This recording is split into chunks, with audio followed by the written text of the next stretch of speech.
அந்த எல்லாம் ஓடி போயிட்டாங்கன்னா அந்த ஸ்கூல் ஹாஸ்டல்ல காலேஜ் ஹாஸ்டல்ல பாத்ரூம்ல போய் சில பேர் கிறுக்குவாங்க. இந்த கறிக்கட்டை எடுத்துட்டு போய் பாத்ரூம்ல கிறுக்குவாங்க. நம்மள அந்த பப்ளிக் பாத்ரூம் போனா கறிக்கட்டையில கிறுக்குவாங்க. இன்னைக்கு அந்த மாதிரி கிறுக்கக்கூடிய கட்சியாக திமுக மாறி இருக்கு. போஸ்டர் ஒட்டுறானுங்க, ஏன் ஒட்டுறானே தெரியாது. இந்த பாத்ரூம்ல கிறுக்கிறவன் அசிங்கமா இந்த காலையில் 2 மணிக்கு போய் இந்த பொது கழிப்பிடத்துல முகத்தை மூடிட்டு போய் கறிக்கட்டையில் எழுதிட்டு வருவான். இன்னைக்கு திமுக கார டப்பா இன்ஜின் ஒட்டுறானா காலையில முகத்தை மூடிட்டு போய் ஒட்டிட்டு வர்றான்.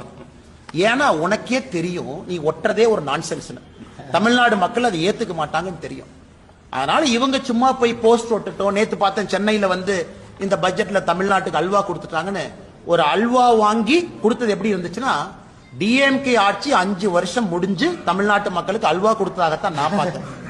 சென்னை முழுவதுமே ஒரு கையில் ஒரு போஸ்டர் வச்சுக்கிட்டு அல்வா கொண்டே வீடு வீடா கொடுத்துக்கிட்டு இருந்தாங்க. அதனால முதலமைச்சர் அவர்கள் கஷ்டப்பட்டாரு, அப்படி இப்படின்னு பண்ணார். ஆனா ஒண்ணுமே கிரவுண்ட் லெவல்ல ரிஃப்ளெக்ட் ஆகல. சட்டம் ஒழுங்கு தரிகட்டு போயிருக்கு. இதையெல்லாம் இன்னும் ஒரு 50